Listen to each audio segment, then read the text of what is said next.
solutions always come while blow drying my hair. Fall 2003, while living in New York City and blow drying my hair, I had this revelation. Hey, I'm gonna get a new job. Oh yeah, that's right. I'm gonna get one. I excitedly began sharing with my friends my quest for bigger breasts with all my friends. Everyone asked, why, Janet? You have such a beautiful face and a great smile. I gave this analogy. Girls with straight hair want curly hair, and girls with curly hair want straight hair. I have no boobs. I want bigger ones. Anyone recall Bro Skipper and a turn of an arm? Voila, she grew bigger breasts. I recall having strategically placed these chicken cutlet-like pads in my Victoria's Secret bra, just so my girls would stand out better. Well, I started my quest with market research. Like the savvy entrepreneur that I am, I grabbed a few friends to join me while I did my due diligence at several of New York City's finest establishments, where implants of all kinds, shapes, and sizes were highly visible. Initially, I was a little shy, but after a few Cosmos, it was a piece of cake. Boy, did I come away with a ton of things to consider. Like, who knew? Under the muscle versus, over, through the nipple, under the breast, silicone versus saline silicone. Cost, capsule contraction, recommendations to top doctors, and ones to stay the heck away from. I finally selected Dr. Lawrence Reed on 85th and Park. He's truly amazing and a great artist. He was very thorough, answered my questions and concerns, and put my mind at ease. And my surgery was scheduled for Thursday, July 8th, 2004 at 8 a.m. The surgery was a success, or at least we thought. I developed 2 blood clots within the first week and almost bled out after the second clot was removed. During my hospital hiatus, a mass called a hemangioma was found on my liver. Folks, basically it was sucking the life out of me, and I was a walking time bomb. The mass was eating up my clotting factors and causing premature aging on a cellular level. I always use humor to deflect pain or stressful moments. I joked with my doctors, oh, thank God I'm vain, because my bandy saved my life and my summer was a bust. My pre-op appointment revealed a chevron incision that resembles a peace sign or a Mercedes-Benz emblem that would be made down the middle of my abdomen to remove this small watermelon-sized mass. I tried everything not to cry, and I replied, well, damn, there goes my swimsuit modeling career. A 6-hour surgery to remove my ass took place on August 10, 2004.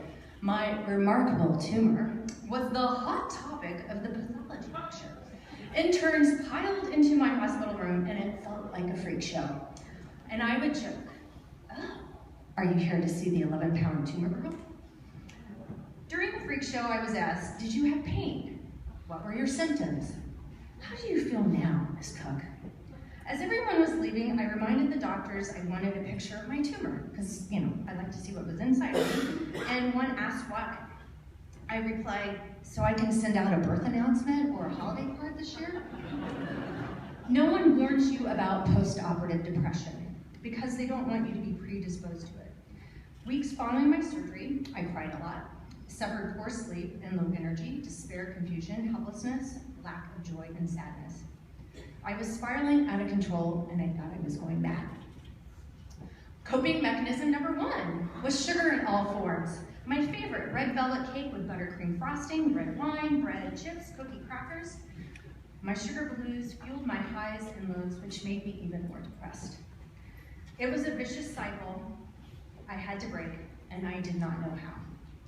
Coping mechanism number 2 was onycholasia, also known as retail therapy. Ladies, I stopped getting my highs from sugar binges, so I turned to retail therapy. Oh man, did I get such a high when I would go shopping, but when I returned home, I would be even more depressed. Amex really loved me for 3 months. My beloved mind monkey went into overdrive during this time.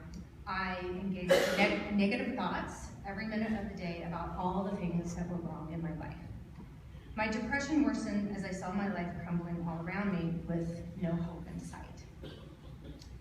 I lost weight rapidly and gained it back with a few friends who can relate.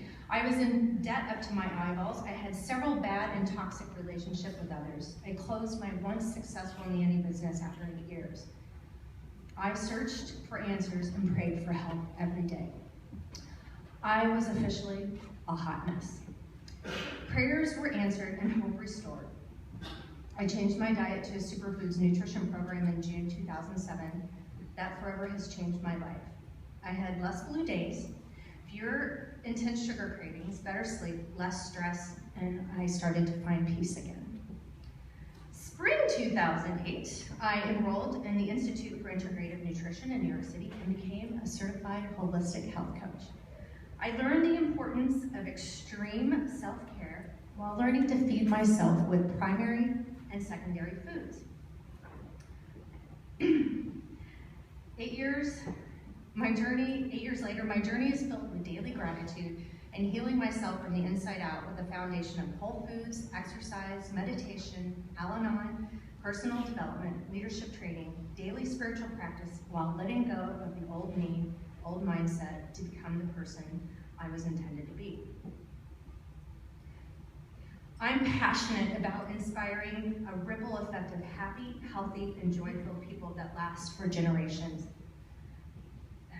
Tonight, I would like to dedicate my presentation to my mother, Leontine Cook, who passed on March 17, 2015, after a 3-year journey with cancer. I love and I miss you, Mom. Thank you, thank you, thank you.